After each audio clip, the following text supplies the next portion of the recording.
குழந்தை பிராயத்தில் வெளியில் நடந்து போனால் நம்முடைய நிழலை பார்த்து குழந்தையாக நாம் பயந்திருப்போம், வியந்திருப்போம்.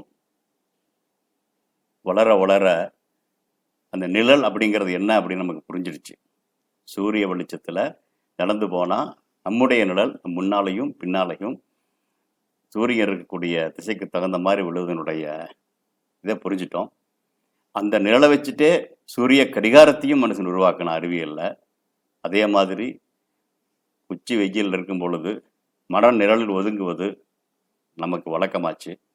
ஆக நிழலை பார்த்து வியந்த நாம், பயந்த நாம், அதை புரிஞ்சு கொண்டு அதை பல வழிகளில் நமக்கு நாமே பயன்படுத்தி கொள்ள ஆரம்பித்தோம். அப்படிப்பட்ட ஒரு நிழல் தான் பூமியின் நிழல்.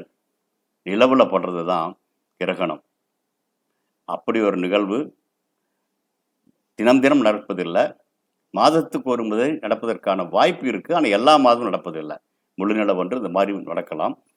அதாவது பூமியினுடைய நிழல் சூரிய வெளிச்சத்துக்கு நிலவில் படும் பொழுது அது கிரகணமாக வருது. செப்டம்பர் 7ஆம் தேதி இரவு முழு நிலவன்று இருக்கக்கூடியதன்று 8ஆம் தேதி அதிகாலை வரைக்கும் பார்த்தீங்கன்னா இந்த முழு நிலவையும் கூட மெதுவாக மெதுவாக வந்து பூமியினுடைய நிழல் முழுவதும் மறைந்து அப்புறம் எடுத்துட்டு போகும். கவிஞர்கள் நிறைய பாடியிருப்பாங்க, முகத்திரையை மறக்குவதை போல இருக்கிற மாதிரி எல்லாம்.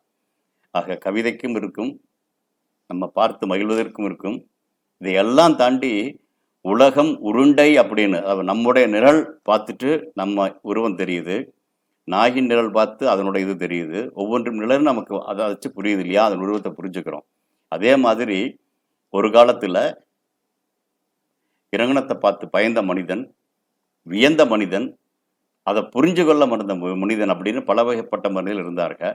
அதில் ஒரு சிலர் நம்முடைய நிழலை பார்த்து நம்ம புரிஞ்சுக்கிற மாதிரி, நம்முடைய நிழல் எப்படி இருக்குன்னு தெரிஞ்சுக்கிற மாதிரி, நம்முடைய பூமி பந்தினுடைய நிழல் நிலவில் படுது. அதனுடைய தோற்றத்தை வச்சு பூமி உருண்டையாக இருக்கும் அப்படிங்கிற அறிவியல் முறையும் புரிஞ்சது.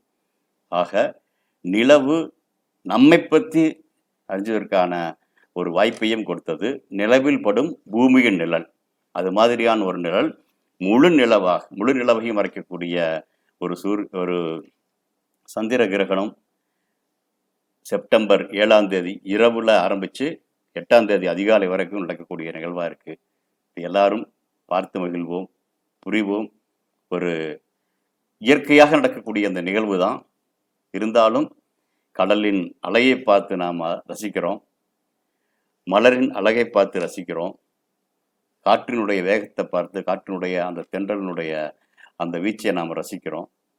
அதே மாதிரி முழு நிலவன்று முழு நிலவை மறக்கும் நம்முடைய பூமியின் நிழலை பார்த்து கூட அந்த நிழலை நாமும் ஒருவர் அப்படிங்கிற வகையில் பார்த்து மகிழ்வோம்.